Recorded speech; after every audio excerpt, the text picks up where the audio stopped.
જય શ્રી કૃષ્ણ, જય માતાજી. મિત્રો, સુરતમાં એક પત્ની સાથે બનેલી આ એક સત્ય ઘટના છે.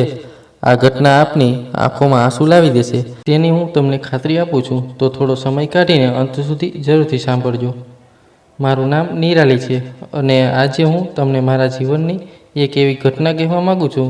એમ તો કહી શકાય કે ન જાણે એટલી સ્ત્રીઓ મારી જેમ આવી પરિસ્થિતિમાંથી પસાર થઈ હશે, પરંતુ આજે હું તમને મારો અનુભવ કહેવા માગું છું.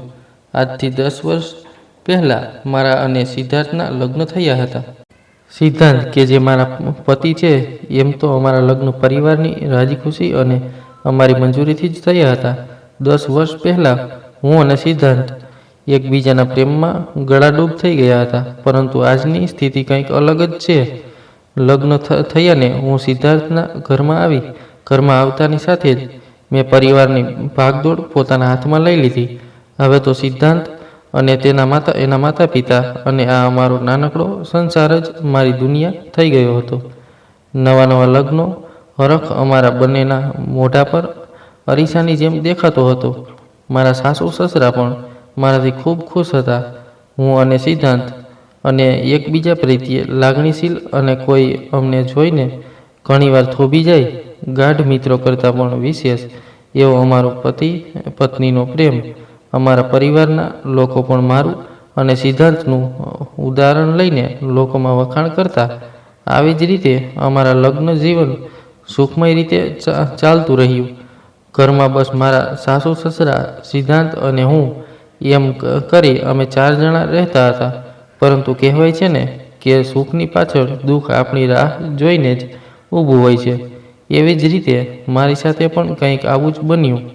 આ કડવો અનુભવ મારી જિંદગીને ઉલટપુલટ કરી નાખી. જે પતિ પત્નીનું ઉદાહરણ દઈ અમારા પરિવારના લોકો ગર્વ અનુભવતા હતા, આજે એ જ પતિ પત્ની ખબર નહીં કઈ પરિસ્થિતિમાં આવીને ઊભા છે. એક દિવસ સવારે રોજની જેમ હું સિદ્ધાંત માટે ટિફિન બનાવી એમને આપવા ગઈ. એ સમયે એ ફોન પર કોઈની જોડે વાત કરતા હતા.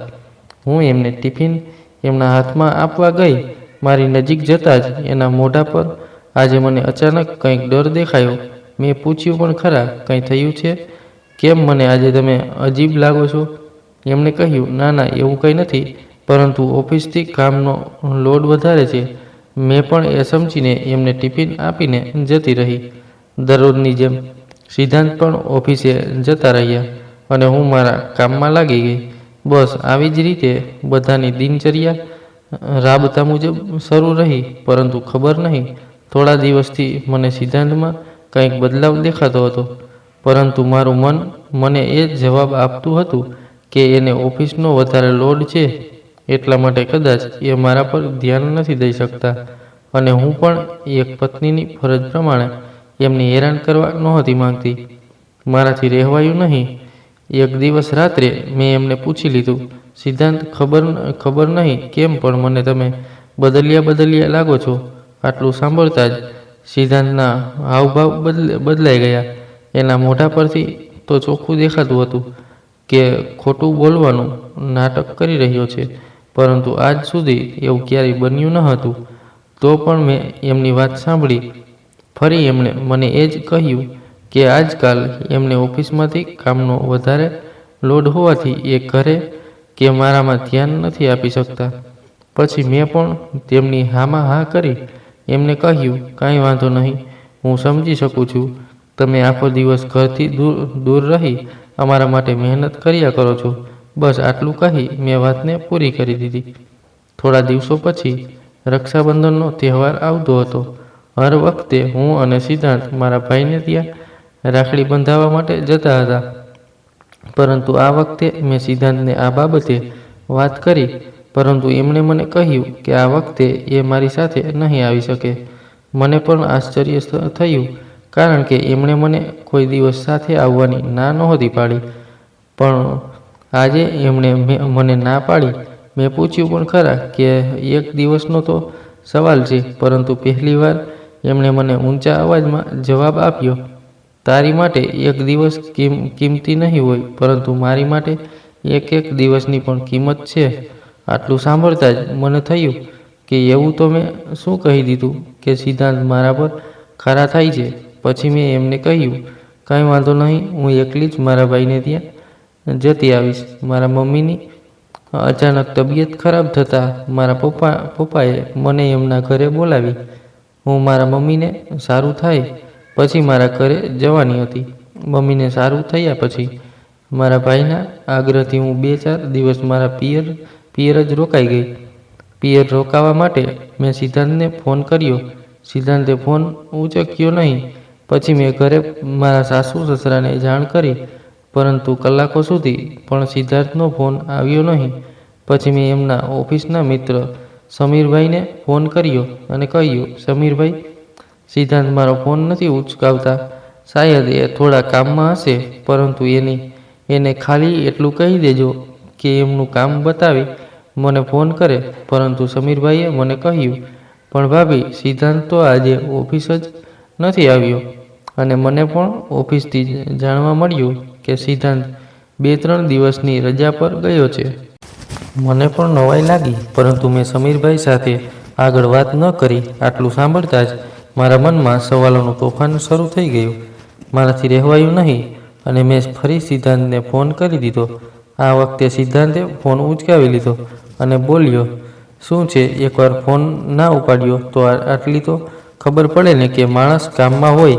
આટલું સાંભળતા જ મેં ધીમેથી એમને કહ્યું, પણ તમે આટલા ગુસ્સે કેમ થાવ છો? મેં તો બસ તમને જાણ કરવા માટે ફોન કર્યો હતો, પરંતુ તમે ઘરે કે ઓફિસ પર ન હતા તો મને તમારી ચિંતા થતી હતી કે તમે કંઈ તકલીફમાં તો નથી ને? અને એ પણ યાદ કરાવવાનું હતું કે 3 દિવસ પછી મારે કરવા ચોથનું વ્રત છે. તો તમે મારા માટે ક્યારે આવી રહ્યા છો? તારા આવા નવરા વ્રત માટે મારી પાસે સમય નથી અને તારે મારી કોઈ ચિંતા કરવાની કોઈ જરૂર નથી. હું કંઈ નાનું બાળક નથી. ચીડાઈને એમણે મને આવો જવાબ આપ્યો. આટલું કહી એમણે ફોન મૂકી દીધો. હું તો 2-3 દિવસ માટે મારા ભાઈને ત્યાં મજા કરવા માટે ગઈ હતી, પરંતુ આ મજામાં કોઈ મજા ન હતી. 2-3 દિવસ રહીને હું મારા સાસરે પાછી આવી. રસ્તામાં આવતા મારા મનમાં એ વિચાર હતા કે હર વખતની જેમ આ વખતે પણ સિદ્ધાંત મને 2-3 દિવસ પછી જોશે એટલે ખુશીના મારે મને ભેટી જશે. બસ આટલું વિચારીને મનમાં ને મનમાં ખુશ થતી હું મારા સાસરે જતી હતી. ઘરે આવી મારા સાસુ સસરાને મળી હું અમારા રૂમમાં ગઈ. સિદ્ધાંત ઓફિસ જવા માટે તૈયાર થતા હતા. હું એમની પાસે જઈને ઊભી હતી, પરંતુ એ કંઈ પણ ન બોલ્યા. મેં તો પણ એમને હસીને કહ્યું, હું આવી ગઈ. તમે મને યાદ તો નહોતા કરતા ને? છતાં પણ એમણે મને કંઈ જવાબ ન આપ્યો અને ઓફિસે જતા રહ્યા. આ શું થઈ રહ્યું છે? મને કંઈ સમજાતું ન હતું, પરંતુ મને થયું સિદ્ધાર્થને મારા પર 2 દિવસ પહેલાંનો ગુસ્સો હશે, પણ આ ગુસ્સો આટલો બધો લાંબો ચાલશે એનો મને કોઈ ખ્યાલ ન હતો. આજ સુધી એવું ક્યારે પણ બન્યું ન હતું કે સિદ્ધાર્થ મારી સાથે બોલ્યા વગર રહ્યા હોય. પણ આજે ખબર નહીં એમને શું થયું છે. દિવસે ને દિવસે મારી અને સિદ્ધાર્થ વચ્ચે વાતચીતો બંધ થતી ગઈ. એ મારાથી દૂર દૂર રહેવા લાગ્યા. આ વસ્તુએ મને સાવ મૌન કરી દીધી. હું વિવશ થઈ ગઈ અને મારા મનમાં બસ એક જ વિચાર આવવા લાગ્યો કે સિદ્ધાર્થ કેમ મારી સાથે આવું કરે છે. એક દિવસ મેં હિંમત કરીને એમને પૂછી જ લીધું કે તમને શું થયું છે? તમે કેમ મારી સાથે કંઈ બોલતા નથી? શું હું તમને હવે પસંદ નથી? આટલું કહેતા જ એ ગુસ્સે થઈ ગયા. હું પણ એમનો ગુસ્સો જોઈ શાંત થઈ ગઈ અને એ આરામથી સૂઈ ગયા. આ આખી રાત સવાલોએ મારા મનને ઘેરી લીધું હતું. કોઈ દિવસ નહીં અને આજે મારા મનમાં ન ઉઠવાના સવાલ ઉઠતા હતા. મારી અંદર રહેલી એક સ્ત્રી મને કહેતી હતી કે સિદ્ધાંત નક્કી કંઈક ખોટું કરી રહ્યો છે, પરંતુ મારી અંદર રહેલી પત્ની એના પતિ પર રહેલો આંધળો વિશ્વાસ આ શકને ખોટો સાબિત કરી રહી હતી. મેં જોયું તો સિદ્ધાંત આરામથી સૂઈ ગયા હતા, પરંતુ આજે મારી આંખો બંધ નહોતી થતી. પછી મેં પણ નક્કી કરી લીધું, ગમે તે થાય હું જાણીને રહીશ કે સિદ્ધાંત કેમ આવું કરે છે. પછી એક દિવસ મારું કડવા ચોથનું વ્રત આવી ગયું અને મને થયું કે આજે સિદ્ધાંત મારી સાથે રોજની જેમ બોલવા લાગશે અને મારું આ વ્રત જોઈને એને પણ મારા પર થોડી દયા આવશે. એ સવારે રોજની જેમ સિદ્ધાંત ઓફિસ જવા માટે નીકળ્યા. આજે મેં હિંમત કરી જ લીધી. હું પણ ઓટો કરાવી એમની પાછળ નીકળી. રસ્તામાં જતા જતાં મારા મનમાં ઉઠતા એ પ્રશ્નોનું નિરાકરણ કરવા આજે હું આ વસ્તુ કરી રહી હતી. પછી મેં જોયું તો સિદ્ધાર્થની ગાડી ઓફિસ તરફ નહીં પરંતુ એના કોલેજ ટાઈમના એના ફેવરિટ કેફે તરફ જતી હતી. હું પણ એમની પાછળ પાછળ જ ગઈ. મેં જોયું તો સિદ્ધાર્થ એમની ગાડીમાંથી ઉતરીને આ કેફેની અંદર ગયા. હું પણ બહાર ઊભી રહી. સિદ્ધાર્થ ક્યાં જઈ રહ્યા છે એ જોતી હતી અને સિદ્ધાર્થ એક ટેબલ પર જઈને બેઠા. મેં થોડી નજીક જઈને જોયું તો ટેબલ પર એક યુવતી બેઠી હતી. એ યુવતીને જોઈ હું આશ્ચર્યચકિત થઈ ગઈ, કારણ કે હું આ યુવતીને ઓળખતી હતી. આ યુવતી બીજી કોઈ નહીં પરંતુ સાક્ષી હતી. આજથી 10 વર્ષ પહેલાં અમારા લગ્ન નહોતા થયા. એ પહેલાં સાક્ષી અને સિદ્ધાર્થ એકબીજાના પ્રેમમાં હતા, પરંતુ કંઈક કારણોસર આ બંનેના લગ્ન ન થયા. એમ તો આજ સુધી સિદ્ધાંતે મારાથી કોઈ પણ વાત છુપાવી ન હતી અને સાક્ષીની વાત એમણે મને લગ્ન પહેલાં જ જણાવી દીધી હતી. આજે સાક્ષીને જોઈ મારા મનમાં ચાલતા પ્રશ્નોને વધારે વેગ મળી ગયો. હું વિચારમાં પડવા મજબૂર થઈ ગઈ કે સાક્ષી અને સિદ્ધાંત શું હજુ એકબીજાના પ્રેમમાં છે, પરંતુ પતિ પર રહેલો આંધળો વિશ્વાસ મને આ વાત માનવા માટે નકારતો હતો. બસ પછી મારી આંખોમાં એટલી તેવડ ન હતી કે હું આ બંનેને સાથે બેઠેલા જોઈ શકું. એટલે હું પણ ત્યાંથી નીકળી ગઈ અને ઘરે પાછી આવી ગઈ. આજના દિવસે જ્યારે એક પત્ની પોતાના પતિ માટે આટલો મોટો ત્યાગ કરતી હોય, એ દિવસે મને મારા પતિની આ હરકત ખબર પડી હતી. મારા પર તો જાણે દુઃખનો પહાડ તૂટી પડ્યો હોય. એવી રીતે હું આ દ્રશ્ય જોઈ ન શકી. રોજની જેમ સાંજના સમય પર સિદ્ધાર્થ ઘરે આવ્યા અને રાત્રે મેં એમને પૂછી જ લીધું, આજે મેં તમને એક અને સાક્ષીને કેફેમાં સાથે જોયા હતા, એ બધું શું હતું? મારે જાણવું છે. આટલું સાંભળતા જ સિદ્ધાર્થ ખૂબ ગુસ્સે થઈ ગયા અને એ મારા પર ચીડાઈને બોલવા લાગ્યા, તો હવે તું મારા પર શંકા કરે છે? તને મેં મારી જિંદગીની બધી વાતો કરી છે. એનું પરિણામ મને આજે જોવા મળે છે. એક પત્ની તરીકે તને તારી જવાબદારીઓ નહીં પરંતુ તારા પતિ પ્રત્યે શંકા દેખાય છે. જે પતિ તમારા લોકો માટે એટલી મથામણ કરે છે, એના પર તું આવા સવાલો કરે છે? આટલું સાંભળતા હું એકદમ ચૂપ થઈ ગઈ અને રડતા અવાજે મેં સિદ્ધાર્થને કહ્યું, એવું કંઈ નથી, બસ આજે મેં તમને અને સાક્ષીને જોયા તો મેં તમને પૂછી લીધું. બાકી તમારા પર શંકા કરવાનો મારો કોઈ ઈરાદો નથી. મને તમારા ઉપર વિશ્વાસ છે. બસ આટલું કહી હું રસોડામાં મારું કામ કરવા માટે જતી રહી અને સિદ્ધાંત રૂમમાં બેઠા પોતાનું કામ કરતા હતા. રસોડામાં કામ કરતાં કરતાં મારા મનમાં ખૂબ અફસોસ થયો હતો કે મેં કંઈક ભૂલ કરી દીધી. મારા પતિ મારી ખુશી માટે આખો દિવસ કામ કરે છે અને હું એમની સાથે આવું કરું છું. એ રાત્રે આ અફસોસે મને શાંતિથી ઊંઘવા ન દીધી. સવાર પડતાની સાથે જ રોજની જેમ મેં સિદ્ધાર્થની આગળ પાછળ ફરી એમને મનાવી લેવાનું નક્કી કર્યું. મને ખબર હતી કે હર વખતની જેમ હું એમને મનાવી લઈશ, પરંતુ આ વખતે સિદ્ધાર્થનો કોઈ પ્રતિસાદ મારા તરફ મને જોવા ન મળ્યો. એના તરફથી મને મળતો આ બદલાવ મને દિવસે ને દિવસે તોડતો હતો, પરંતુ હું મારી પત્ની તરીકેની ફરજ ભૂલી ન હતી. હું મારા મનને મનાવતી રહેતી. દિવસો વીતતા ગયા. મારી અને સિદ્ધાર્થ વચ્ચેની આ ગલતફહેમી દિવસે ને દિવસે વધતી ગઈ.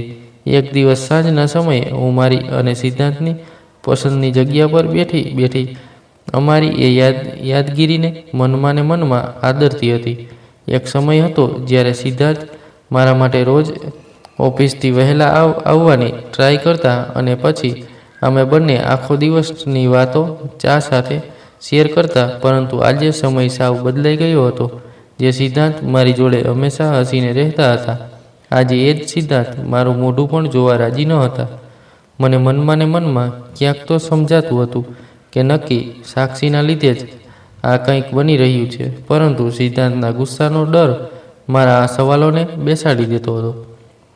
થોડા સમય પછી મને ખબર પડી કે સિદ્ધાર્થ અને સાક્ષી ફરી એકબીજાના પ્રેમમાં પડી ગયા છે.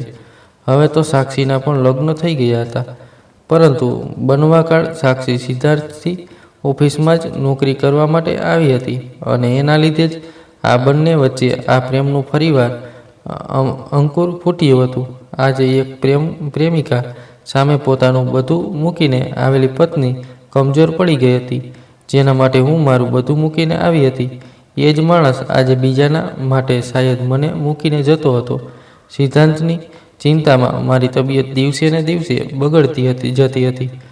અલમારીમાં રહેલા કપડાં અચાનક મોટા થવા લાગ્યા. પછી મારા મને જવાબ આપ્યો કે સિદ્ધાંતની ચિંતા કરીને મારા શરીરે પતાવી દીધું હતું. એટલા માટે આ કપડાં સામે મારું શરીર સાવ નબળું પડી ગયું હતું. પરંતુ સિદ્ધાર્થ પર આની કોઈ અસર નહોતી થતી. એક દિવસ આ જંજાળથી કંટાળીને મેં થોડા દિવસ મારા પિયર જવાનું નક્કી કર્યું. હજુ તો હું સિદ્ધાર્થને ફોન કરવા માટે જતી હતી ત્યાં મારા શરીરમાં કંઈક દુખાવો થવા લાગ્યો. હું ગમે તેમ કરીને ફોન સુધી પહોંચી અને સિદ્ધાર્થને 2 ફોન કર્યા, પરંતુ હંમેશાની જેમ સિદ્ધાર્થે આ વખતે પણ મારો ફોન ના ઉપાડ્યો. પછી મેં ફોનની રાહ જોયા વગર મારા ઘરના નજીક આવેલા નીરજ હોસ્પિટલમાં જતી રહી. હું એકલી હોસ્પિટલ પહોંચી ગઈ અને ડૉક્ટર પાસેથી મને જાણવા મળ્યું કે મને કેન્સર થયું છે. આ ખબર પડતા જ થોડીવાર માટે હું સ્તબ્ધ થઈ ગઈ. પરંતુ આ બધાના લીધે મને પણ હવે જીવન જીવવામાં કંઈ ખાસ રસ નહોતો. એટલે ભગવાન પણ મારી મદદ કરવા માટે તૈયાર હતો.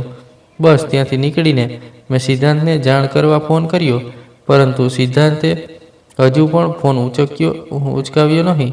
પછી હું મનમાં ને મનમાં વિચારતી ત્યાંથી ચાલી થઈ ગઈ, પરંતુ મારી સાર સંભાળ લેવા કોઈ પણ આવ્યો નહીં. મારા ઘરેથી ગયાને 4-5 દિવસ થઈ ગયા હતા, પરંતુ કોઈનું કંઈ ફોન નહોતો આવ્યો. સામેની તરફ સિદ્ધાંત નિરાલીના જવાથી સાક્ષી સાથે સારી રીતે સમય પસાર કરી રહ્યો હતો અને નિરાલીના જતાં જ એણે સાક્ષી સામે ફરી લગ્ન કરવાની વાત મૂકી. એણે સાક્ષીને કહ્યું કે આપણે બંને એકબીજાને એટલો પ્રેમ કરીએ છીએ તો હવે આપણે લગ્ન કરી લેવા જોઈએ. પરંતુ સાક્ષીએ સિદ્ધાંતને જવાબ આપતા કહ્યું, તું જે એ વિચારે છે એ શક્ય નથી. હવે મારો પણ એક પતિ છે અને એક દીકરો છે. હું મારા પરિવારને છોડી તારી સાથે રહી શકું એમ નથી. બસ આપણે બંને એક ઓફિસમાં છીએ અને આવી જ રીતે એકબીજાને મળતા રહીશું. એનાથી આગળ આપણી વચ્ચે કંઈ શક્ય નથી. બસ આટલું કહી સાક્ષી જતી રહી અને સિદ્ધાંત પણ એના ઘરે જવા માટે નીકળ્યો. આજે આ સિદ્ધાંત એની પત્ની નિરાલીની જરા બી પરવાહ ન હતી. એ ઘરે આવ્યો અને એણે જોયું તો નિરાલી ઘરે ન હતી, પરંતુ એણે એના ખબર અંતર પૂછવા એક પણ વાર ફોન કર્યો નહીં. એ દિવસ વીતી ગયો. પછી સિદ્ધાંતને થયું કે કદાચ નિરાલી એના પિયર ગઈ હશે, પણ એની અંદર રહેલો એ અહંકારી પુરુષ એની પત્ની સામે ઝૂકવા માટે તૈયાર ન હતો.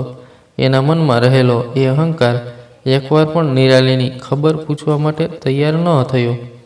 હવે ધીમે ધીમે સિદ્ધાંતને નિરાલીની ગેરહાજરીનો અનુભવ થવા લાગ્યો.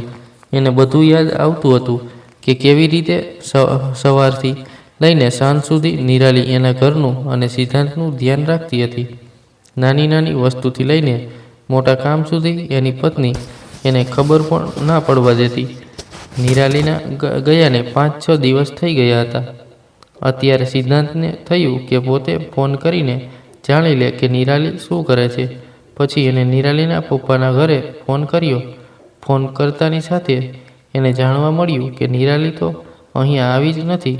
આ સાંભળતા જ સિદ્ધાર્થ વિચારમાં પડી ગયો કે નિરાલી ક્યાં ગઈ હશે. એના મનમાં નબળા વિચારો આવવાના શરૂ થઈ ગયા.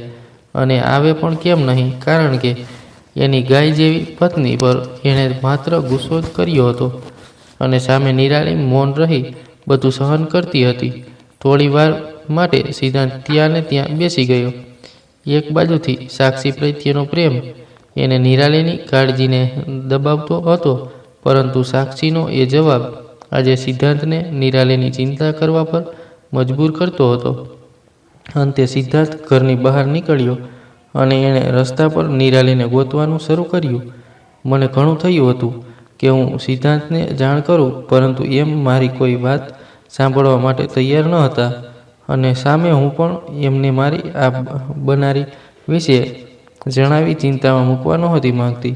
સામે નિરાલી રસ્તામાં ચાલતા ચાલતા એક ઢાબા પર જઈને ઊભી રહી અને એ થોડીવાર ત્યાં બેસી ગઈ. આ ઢાબા પર એને ગીતોના સ્વર સંભળાઈ રહ્યા હતા. આજ ફિર જીને કી તમન્ના હૈ, આજ ફિર મરને કા ઈરાદા હૈ.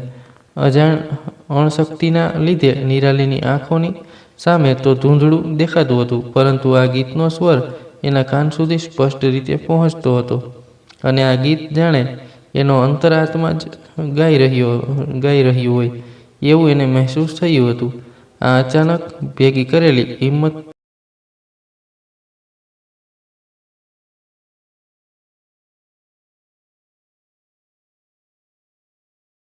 નાકામ થયેલી નિરાલીને નીચે પડી ગઈ.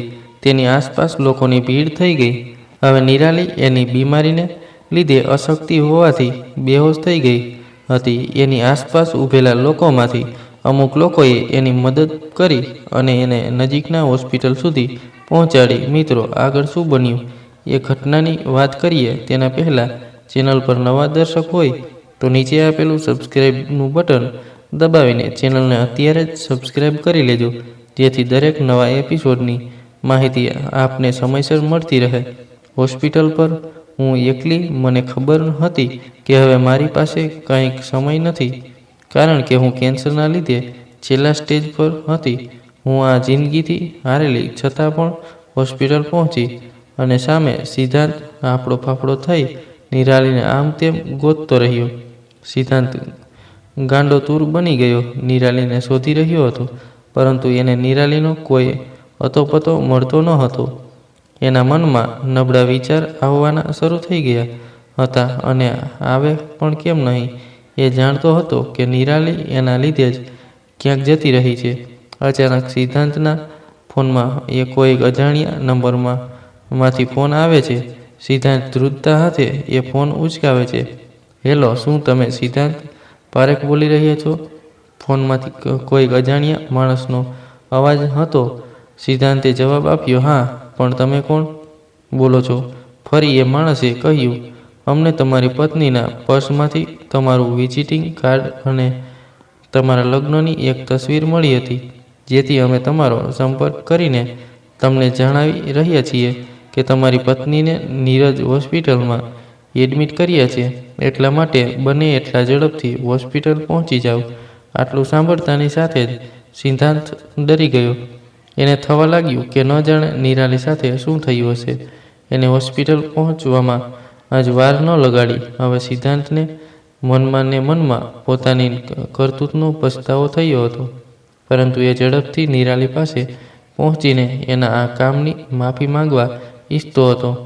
સિદ્ધાંત ઝડપભેર હોસ્પિટલ પહોંચ્યો અને રિસેપ્શનમાં બેઠેલી યુવતીને જોઈને પૂછ્યું કે એને આ હોસ્પિટલમાંથી ફોન આવ્યો હતો અને એની પત્ની નિરાલી અહીંયા એડમિટ છે. હજુ તો રિસેપ્શનમાં બેઠેલી યુવતી સિદ્ધાંતને કંઈ જવાબ આપે એ પહેલાં ડૉક્ટર સિદ્ધાંત પાસે આવી ગયા અને ડૉક્ટરે સિદ્ધાંતને કહ્યું, તમે એમના પતિ છો?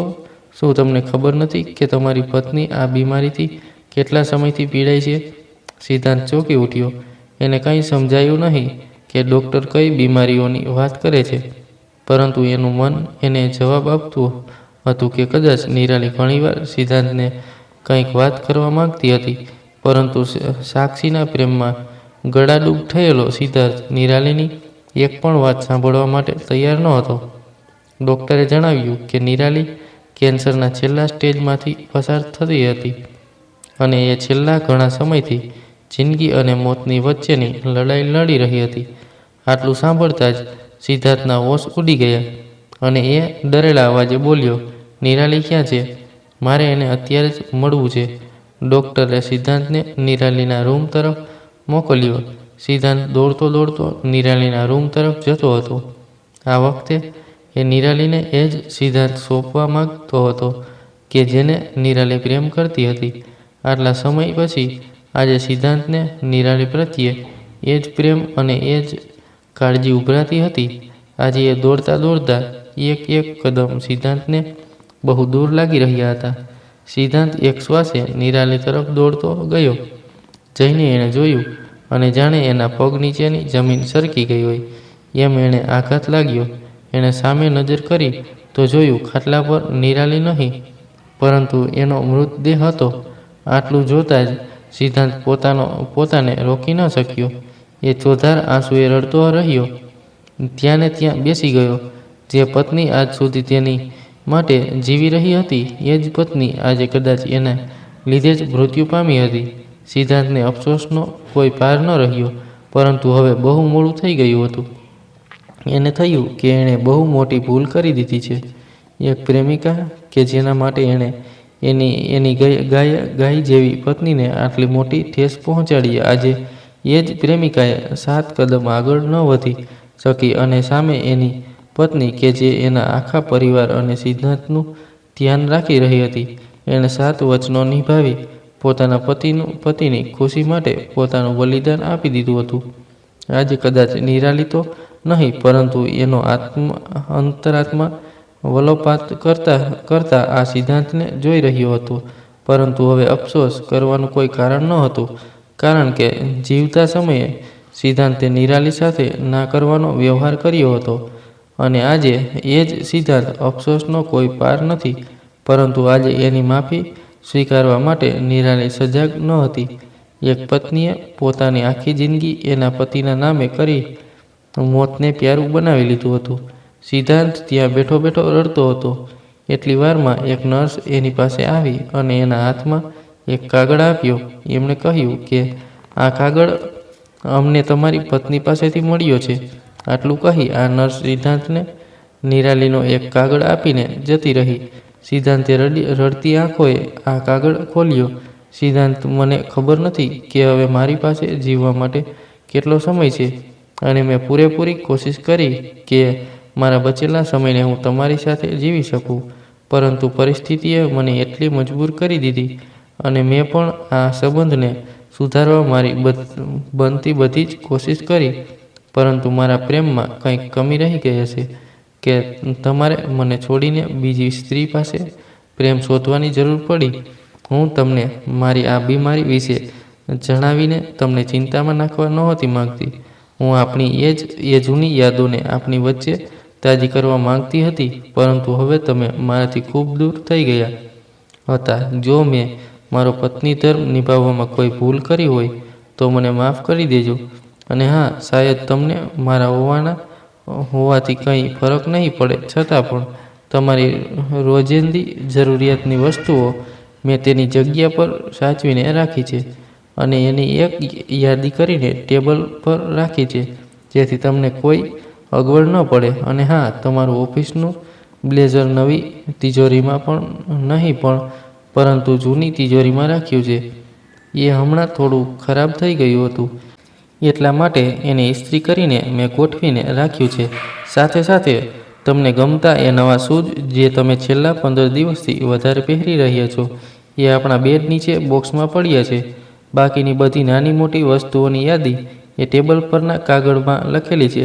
કદાચ હું હવે તમારી સાથે નથી, પરંતુ સુખમાં તો નહીં, પણ દુઃખમાં હંમેશા તમારી સાથે ઊભી રહીશ. બસ, હવે મારી પાસે કહેવા માટે કંઈ નથી, પરંતુ હંમેશા તમે ખુશ રહો, એ જ મારી પ્રાર્થના હતી અને રહેશે. અને છેલ્લી વાત, સિદ્ધાંત, કદાચ મારા જેવો પ્રેમ તો તમને કોઈ નહીં કરી શકે.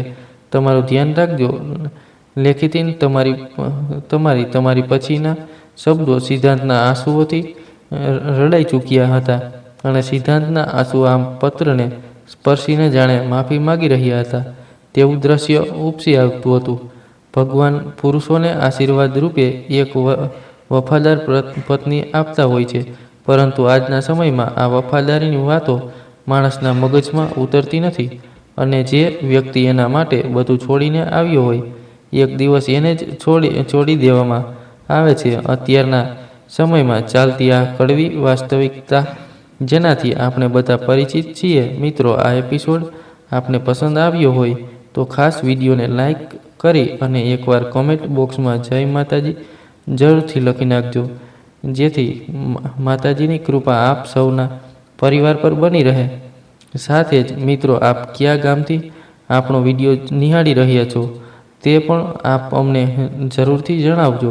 આ કહાની વિશે આપનું શું કહેવું છે તે પણ આપ અમને કોમેન્ટ બોક્સમાં જરૂરથી જણાવજો. અને ખાસ મિત્રો, આપણી આ ચેનલને સબસ્ક્રાઈબ કરવાનું ભૂલશો નહીં, જેથી આવી જ સત્ય ઘટના અને સત્ય ઘટના પર આધારિત કહાની આપને સમયસર સાંભળવા મળતી રહે.